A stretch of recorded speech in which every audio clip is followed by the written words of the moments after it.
14 na kabanata. Ang awit ng mga tinubos. Pagkatapos nakita ko ang tupa na nakatayo sa bundok ng Zion.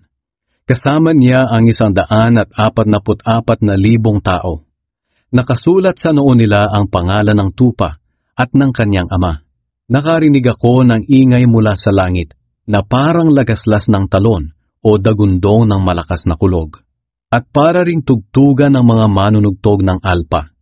Ang 144,000 tao ay umaawit sa harap ng trono ng 4 na buhay na nilalang at ng mga namumuno.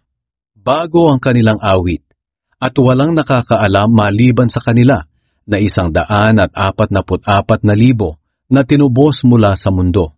Sila ang mga lalaking hindi sumiping sa babae at hindi nag-asawa. Sumunod sila sa tupa kahit saan siya pumunta. Tinubos sila mula sa mga tao upang maging unang handog sa Diyos at sa tupa. Hindi sila nagsinungaling kailanman at wala silang anumang kapintasan. Ang 3 anghel. At nakita ko ang isa pang anghel na lumilipad sa himpapawid.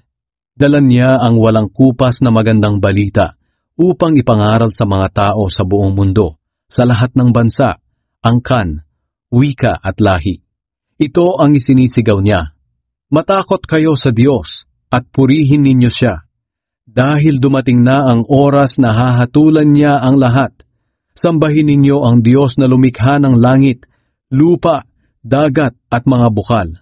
Kasunod namang lumipad ang pangalawang anghel na sumisigaw. Bumagsak na! Bumagsak na ang dakilang lungsod ng Babylonia.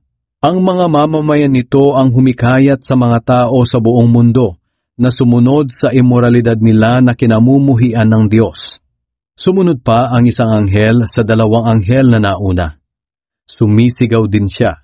Ang lahat ng sumamba sa halimaw at sa imahe nito at tumanggap ng tatak nito sa noo o sa kanang kamay ay makakaranas ng galit ng Diyos.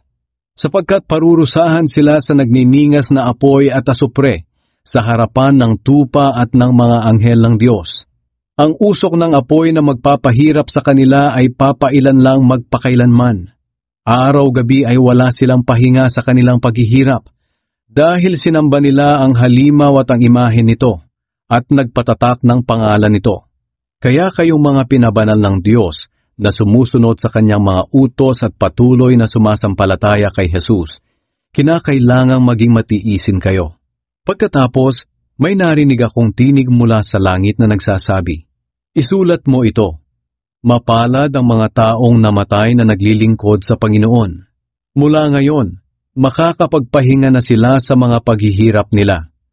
Dahil tatanggapin na nila ang gantimpala para sa mabubuti nilang gawa. At ito ay pinatotohanan mismo ng banal na Espiritu. Ang pag-ani sa mundo. Pagkatapos, nakakita ako ng maputing ulap na may nakaupong parang tao. May gintong korona siya at may hawak na isang matalim na karit. At may isa pang anghel na lumabas mula sa templo at sumigaw sa nakaupo sa ulap. Gamitin mo na ang karit mo, dahil panahon na ito ng pag-aani. Hinog na ang aanihin sa lupa. Kaya ginapas na ng nakaupo sa ulap ang aanihin sa lupa. Nakita ko ang isa pang anghel na lumabas sa templo roon sa langit. At may karit din siyang matalim. At mula sa altar ay lumabas ang isa pang anghel. Siya ang anghel na namamahala sa apoy doon sa altar. Sumigaw siya sa anghel na may matalim na karit. Gamitin mo na ang karit mo at anihin mo na ang mga ubas sa lupa dahil hinog na. Kaya inanin niya ito at inilagay doon sa malaking pisaan ng ubas. Ang pisaang iyon ay ang parusa ng Diyos.